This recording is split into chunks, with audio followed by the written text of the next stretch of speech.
নমস্কাৰ মৰমৰ ছাত্ৰ ছাত্ৰীসকল, আজি আমি ক্লাছ 10ৰ বহুপদ নামৰ চেপ্টাৰটোৰ পৰা খুবেই গুৰুত্বপূৰ্ণ এটা টপিক আমি আলোচনা কৰিম। সেই টপিকটো তোমালোকে সকলোৱে মনোযোগ সহকাৰে চাবা। আমি প্ৰথমতে এটা উদাহৰণ চাম। সেই উদাহৰণটো যদি তোমালোকৰ ভাল লাগে তেতিয়াহ'লে তোমালোকে লাইক, ছাবস্ক্ৰাইব আৰু কমেণ্ট কৰিবলৈ নাপাহৰিবা। প্ৰথমতে বলা আমি অংকটোলৈ যাওঁ। এতিয়া প্ৰশ্নত লিখা আছে x - 1 মাইনাছ এক্স স্কুৱেৰে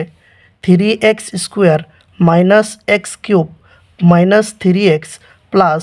5ক হৰণ কৰা আৰু বিভাজন কলন বিধিটো সত্যাপন কৰা। আমি ইয়াত সলিউশ্যন লিখিলোঁ। সলিউশ্যন মানে আমি অংকটো সমাধান কৰিবলৈ যাওঁ। তো এই অংকখিনিত কি কি দিয়া আছে আমি লিখি ল'ম। ইয়াত লিখিম গিভেন দিয়া আছে, তাৰমানে দিয়া আছে। এতিয়া এইখিনি আটাইতকৈ ডাঙৰ বহুপদটোক আমি px বুলি ধৰি ল'ম, অৰ্থাৎ বাহ্য বুলি ধৰি ল'ম। লিখিম px থাকিলে কি আছে minus 3x square minus x cube minus 3x plus 5, হয়নে? এতিয়া আমাৰ এইখিনি অংকত যদি লক্ষ্য কৰোঁ, ইয়াত আটাইতকৈ ডাঙৰ পাৱাৰটো মাজত আছে আৰু সৰু পাৱাৰটো থকা সংখ্যাটো আছে আগত। এতিয়া আমাৰ মনত ৰাখিব লাগিব এই অংকখিনিত আটাইতকৈ ডাঙৰ পাৱাৰ থকাটো সদায় আগত বহে আৰু তোমাৰ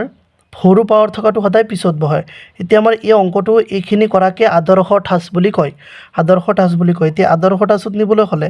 আমাৰ প্ৰথমতে মাইনাছ এক্স কিউব আছে, মাইনাছ এক্স কিউবটো আমি আগত লিখিম, মাইনাছ এক্স কিউব। পিছত আছে প্লাছ 3x স্কুৱেৰ, আমি লিখিম প্লাছ 3x স্কুৱেৰ আৰু পিছত আছে মাইনাছ 3x, একেবাৰে পিছত লিখিব লাগিব 5, যিহেতু এইটো ধ্ৰুৱক পদ, হয়নে? আমাৰ এইটো হৈ গ'ল অংকটো আদৰ্শ ঠাঁচত সজোৱা বুলি কয় এইটোক।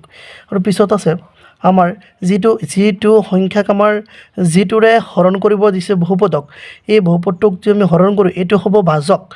ইংলিছত কয়, অসমীয়াত কয় ভাজক আৰু ইংলিছত কয় তোমাৰ gx বুলি কয়। gx লিখি দিলোঁ। এতিয়া আমাৰ লিখিব লাগিব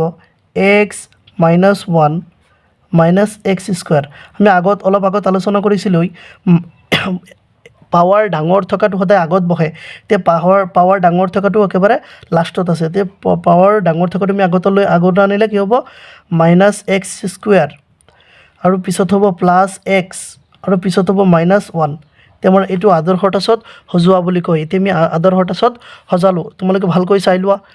আৰু যদি তোমালোকৰ অসুবিধা হৈছে আকৌ তোমালোকক কমেণ্ট কৰিবলৈ নাপাহৰিব, মই ধুনীয়াকৈ বুজাই দিম। এতিয়া তোমালোকে চোৱা, আমি অংকটো আৰম্ভ কৰোঁ। এতিয়া ইয়াত এইখিনিৰে আমাৰ এইটো হৰণ কৰিব লাগিব, লিখিব লাগিব এতিয়া লিখাৰ পিছত আমি এনেকুৱা এটা হৰণৰ ঘৰ এটা বনাব লাগিব। হৰণৰ ঘৰ হ'লে আমি minus x square plus x minus 1 এইটো লিখি পেলাই আমাৰ ইয়াৰ ভিতৰত লিখিব লাগিব ভাজ্য আছে মাইনাছ এক্স কিউব আৰু আছে প্লাছ 3x স্কুৱেৰ আৰু মাইনাছ 3x প্লাছ 5, এইটো আমাৰ হৰণ কৰিব লাগিব। এতিয়া হৰণ কৰাৰ নিয়মটো তোমালোকে ভালকৈ মনোযোগ দিবা। এতিয়া চোৱা, এইটো আগৰ নিচিনা হৰণ নহয়। এতিয়া তোমালোকৰ ক্লাছ 10ৰ হৰণটো অকণমান কঠিন হয়, তোমালোকে মনোযোগ দিলে একেবাৰে সহজ হৈ যাব। এতিয়া আমি যদি চাওঁ, ইয়াত অংকটো কৰোঁ, ইয়াত আছে মাইনাছ এক্স কিউব, আমি এনেকৈ ইয়াত লিখিব লাগিব মাইনাছ এক্স কিউবক আমি স্কুৱেৰ এটা আৰু এটা ছিংগল এক্স বুলি ভাঙিম। এটা এক্স স্কুৱেৰ দিলোঁ আৰু এটা এক্স ৰাখি দিলোঁ, হ'ল। এতিয়া এই দুটা কৰিলোঁ আৰু এটা ইয়াত আছে মাইনাছ এক্স স্কুৱেৰ, যিহেতু এইটোৰে হৰণ কৰিব লাগিব, তেতিয়াহ'লে আমি ইয়াত অংকটো চাওঁ, মাইনাছ এক্স স্কুৱেৰটো লিখিলোঁ। এতিয়া মাইনাছ এক্স স্কুৱেৰ আৰু ইয়াত মাইনাছ এক্স স্কুৱেৰ কেঞ্চেল হৈ গ'ল, থাকিল তোমাৰ এক্স। এক্স থাকিলে আমি এই এক্স বাকী থকা এক্সটো আমি ইয়াত ওপৰত লিখি দিম, বুজি পালা? এক্স লিখাৰ লগে লগে এই এক্সটো লিখাৰ লগে লগে আমাৰ উল্টাকৈ হৰণ হ'ব। এইটো এক্সৰ লগত মাইনাছ এক্স স্কুৱেৰটো পূৰণ কৰিলে হ'ব সদায় এক্স কিউব হয়। কেনেকৈ? ইয়াত এক্সৰ পাৱাৰ আছে 1 আৰু ইয়াত এক্সৰ পাৱাৰ আছে 2, যদি আমি যোগ কৰোঁ তেতিয়াহ'লে হ'ব 3, তেতিয়াহ'লে ইয়াৰ লগত মিলিব, ইয়াত হ'ব মাইনাছ এক্স কিউব, হ'ল। এতিয়া ইয়াত এক্স আৰু ইয়াত এক্স, দুটা এক্স পূৰণ কৰিলে হ'ব x square plus x square হ'ব। ক'ত আছে এক্স স্কুৱেৰ থকাটো? ইয়াত আছে। ইয়াৰ তলত লিখিব লাগিব প্লাছ এক্স স্কুৱাৰ আৰু ইয়াত -1 আৰু ইয়াত ওপৰত আছে এক্স -1ৰে যদি আমি এক্সক পূৰণ কৰোঁ হ'ব তোমাৰ মাইনাছ এক্স ক'ত হ'ব ইয়াত লিখিব লাগিব -x আমি যদি চাওঁ অংকটো সজালে ইয়াত প্লাছ হ'ব ইয়াত মাইনাছ হ'ব ইয়াত প্লাছ হ'ব বুজি পালা এতিয়া আমি যদি চাওঁ এটা এক্স কিউব মাইনাছত আৰু আনটো এক্স কিউব প্লাছত এইটো আৰু এটা কাটা গ'ল যদি ইয়াত চাওঁ ওপৰটো প্লাছ তলৰটো মাইনাছ তাৰ মানে 3ৰ পৰা যদি আমি 3ৰ পৰা যদি আমি 1 এটা মাইনাছ কৰি দিওঁ থাকিব কিমান 2 থাকিব 2 থাকিল 2 থকাৰ লগে লগে লগত এটা স্কুৱাৰ আছে মানে এক্স স্কুৱাৰ আছে আমি এক্স স্কুৱাৰটো দিলোঁ এতিয়া ইয়াত 3টো মাইনাছত প্লাছ 2x এতিয়া এই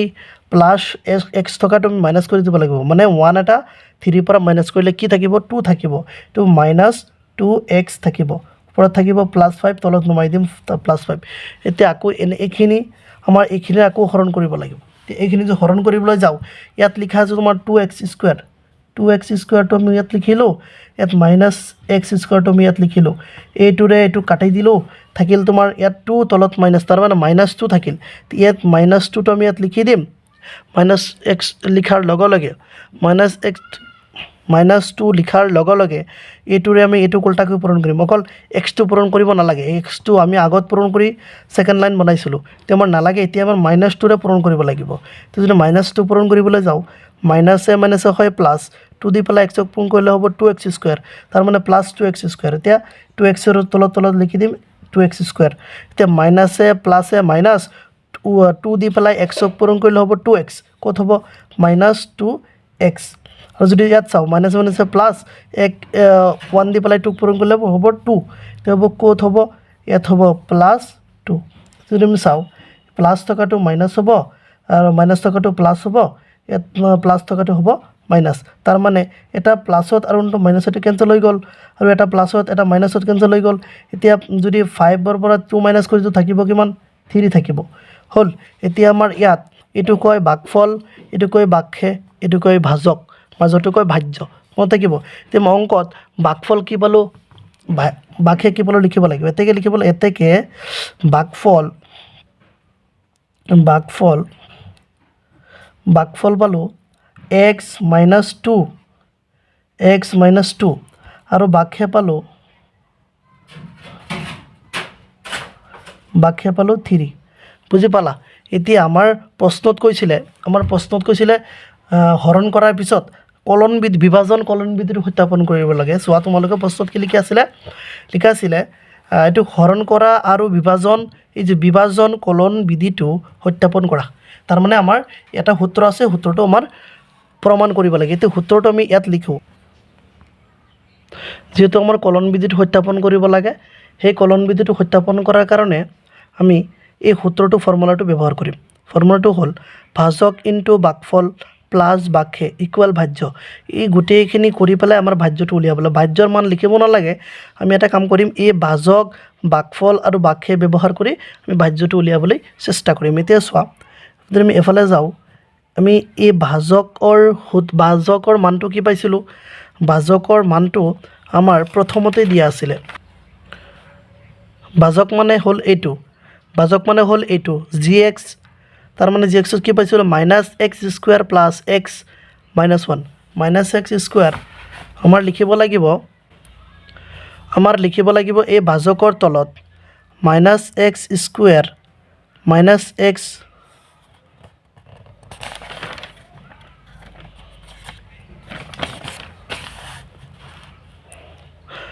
আমাৰ লিখিব লাগিব -x square plus x -1 bracket আকৌ ভাগফলৰ লগত পূৰণ ভাগফল হ'ব ভাজক ইনটু ভাগফল এতিয়া আমাৰ ভাগফল কি পাইছোঁ x - 2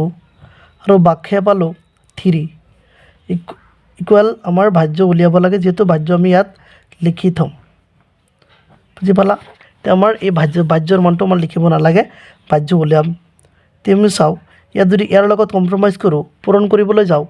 এই x দি পেলাই আমাৰ -x স্কুৱাৰক যদি পূৰণ কৰোঁ হ'ব কিমান -x কিউব হ'ব পূৰণ কৰিলে হ'ব -x কিউব ইয়াত xৰ মান আছে পাৱাৰ আছে 1 আৰু ইয়াত আছে 2 যদি যোগ কৰিবলৈ যাওঁ হ'ব তোমাৰ 3 হ'ব তেতিয়া হ'ল এতিয়া এই x দি পেলাই এই xক পূৰণ কৰিলে হ'ব প্লাছ x স্কুৱেৰ আৰু যদি এইটো দি পেলাই এইটোক পূৰণ কৰিব হ'ব 1 দি পেলাই xক পূৰণ কৰিলে হ'ব মাইনাছ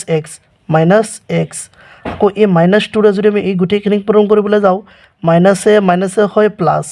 আৰু 2 দি পেলাই x স্কুৱেৰক পূৰণ কৰিলে হ'ব 2x স্কুৱেৰ আৰু যদি মাইনাছে প্লাছে মাইনাছ আৰু 2 দি পেলাই xক পূৰণ কৰিলে হ'ব -2x আৰু এই মাইনাছে হয় প্লাছ 2 দি পেলাই 1ক পূৰণ কৰিলে হ'ব +2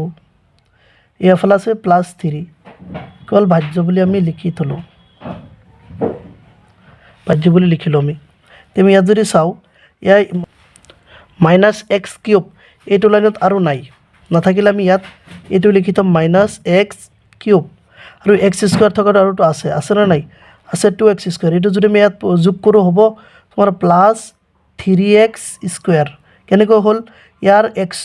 আগত এটা সহগ 1 আছে আকৌ ইয়াত আছে 2x²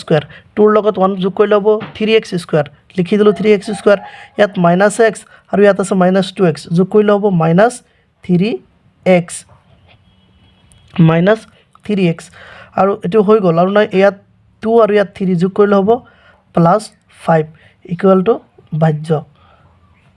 এইটো হৈ গ'ল এতিয়া আমাৰ এইটো যদি আমি চাওঁ ইয়াৰ লগত যদি আমি চাওঁ মানে এইটো ভাজ্য ওলাল এইটো হ'ল ভাজ্য আমি ইয়াৰ লগত যদি আমি মিলাই চাওঁ অংকত যদি আমি মিলাই এতিয়া আমি যদি অংকৰ লগত সেই ভাজ্যটো মিলাই চাওঁ -x³ +3x² -3x +5 আমাৰ মিলিছে নে নাই চোৱাচোন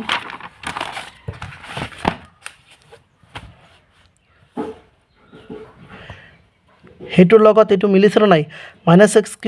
+3x² -3x +5 এইটো হ'ল ভাজ্য আমাৰ অংক এইখিনিতেই আমি সমাপ্ত কৰিলোঁ অংকটো কৰি কেনেকুৱা লাগিল তোমালোকে সকলোৱে কমেণ্ট বক্সত জনাবা আৰু খুবেই গুৰুত্বপূৰ্ণ হয় এইটো অংকটো তোমালোকৰ এইবাৰ ক্লাছ টেষ্ট হৈ যোৱা ক্লাছ টেষ্টত আহিছিলে কমেণ্ট লাইক ছাবস্ক্ৰাইব কমেণ্ট কৰিবলৈ নাপাহৰিবা ধন্যবাদ